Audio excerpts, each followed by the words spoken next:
छोटे बच्चों के मन पर माता पिता के झगड़े का असर बहुत गहरा होता है। यह एक ऐसी कहानी है जो एक छोटे बच्चे के दृष्टिकोण से बयां की गई है। नाम था आरव, उम्र महज 6 साल।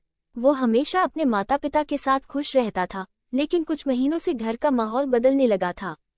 आरव की माँ और पापा अक्सर छोटी छोटी बातों पर झगड़ने लगे थे। कभी किसी बात पर चिल्लाते तो कभी एक दूसरे से बात तक नहीं करते। आरव के लिए ये सब बहुत नया था। उसे समझ नहीं आता था कि क्यों उसके माता पिता अब वैसे नहीं रहे जैसे पहले हुआ करते थे। एक दिन जब झगड़ा अपने चरम पर था, आरव अपने कमरे में बैठा था। उसने अपने टेडी बियर को कसकर पकड़ रखा था, जैसे कि उसे उससे कोई सहारा मिल रहा हो।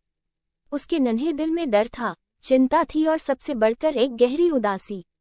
वो नहीं समझ पा रहा था कि क्यों उसके प्यारे पापा और मम्मी अब एक दूसरे से प्यार से बात नहीं कर रहे।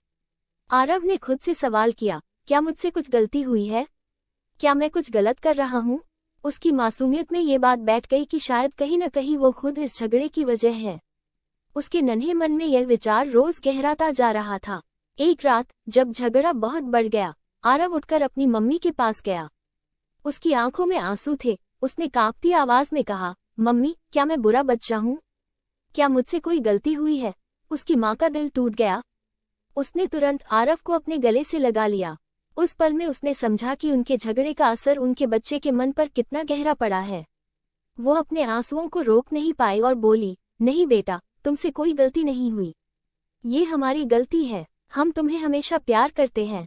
आरव की माँ ने उसके पापा से बात की और उन्होंने भी महसूस किया कि उनका आपसी तनाव उनके बच्चे की मासूमियत को चोट पहुंचा रहा है।